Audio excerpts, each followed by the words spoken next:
So, Colin, I believe you Yeah. were a fan of the movies. Were you watching the Harry Potter movies? Were you watching them thinking, God, I'd love to be in one of these one day? I truly was, man. Yeah, no, I truly was, because you know, it's seldom that something comes around in a lifetime. It is very rare. It's like, you know, it's on a level for importance in a person's even honestly growth as a human being from child to adult, as Star Wars was for me.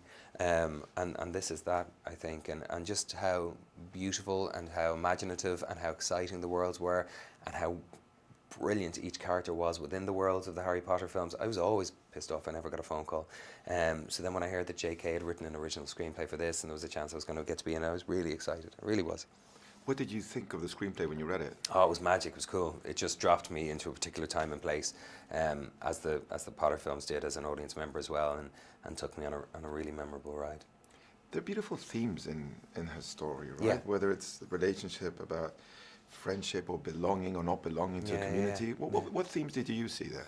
No, exactly those things, and I think that's why the original Potter films and books worked as well as they did, and you know, drew such a large and affected audience in the way that they did, and resonated with people on such a deep level, was because of the character work. Yeah, the world and the accoutrement of the world of magic and wizards was very exciting, and Hogwarts was a beautiful place for stories to be to inhabit. But if you didn't care about the characters within her films, if you didn't care about the dynamics between the relationships, I don't think the films would have lasted and had the effect that they do. And similar thing with Fantastic Beasts. If you don't care about Newt Scamander, if you don't care about Queenie, if you don't care about Credence, you know, the film doesn't work. And I think that's what she does so extraordinarily, is she understands what it is to be an outsider. She understands what it is to not be included in the human experience somehow. She understands the danger of oppression and the danger of intolerance, and all these themes are themes that are explored within the beauty and the light and the humour of the world that's presented here. And what's Percival Graves' role in that wizarding world? His role literally is he's the head of magical security of MACUSA, which is the Magical Congress of the United States of America, which is kind of a social and political body at the center of the wizarding experience in North America. And his job is to uphold the safety of the wizarding community. There's been a certain degree of persecution that the wizarding community has been inflicted with by the world of No-Majs, what were Muggles in the original films. We call No-Majs those who have no magical capabilities. And there's been a segregation between the world of No-Majs and the world of wizards. So my job is to uphold the segregation, even though I have a disdain for it, because it's meant that the world of wizards have had to live in the shadows, and they've been oppressed. But he's a character with a very particular philosophy and a very particular ideology and a very particular purpose. And it was fun navigating that with David and exploring that. He's not really a villain. He's more like a strong character with a job to do, right? Yeah, absolutely. I didn't see him as a villain. I mean, I know he's a little bit arch and all that kind of stuff, and you know, maybe villainous, but I didn't see him as a villain. Didn't see him as a bad guy. As I said, somebody who had lived under the weight and the shame of having to protect a people from the treachery of a people that he saw as less than. You know, if there should be, you know, one pocket of existence that's living in the shadows as far as Graves is concerned, it should be just mere mortals. It shouldn't be wizards. They have had to hide and suppress this beautiful gift that they have, and he thinks that there's a great sadness and sense of loss in that. And he has an interest in you, right? They cross paths a couple of times. With Newt? Yes. Yeah, absolutely. Yeah. They have. Yeah, they meet early on in the story, and then the story does bring them back together a couple of times. Yeah. You've worked with many great actors in your career. What can you say about Eddie? Eddie's fantastic. Eddie's an extraordinary actor, you know, and he's been around a while, you know, longer than I think the majority of people would think or know, and he's worked so hard for so many years, and he's had an amazing he's entered an amazing chapter in his career, which I hope continues till the end of his days, or till he decides to walk from it. And he's an extraordinary actor and incredibly gifted and works his arse off, and pleasure to work with. Without giving away too much, your character has an interesting relationship with Credence, and I thought Ezra also delivered an extraordinary performance. Yeah, there. he's lovely in it, isn't he? Yeah, a great young actor, Ezra.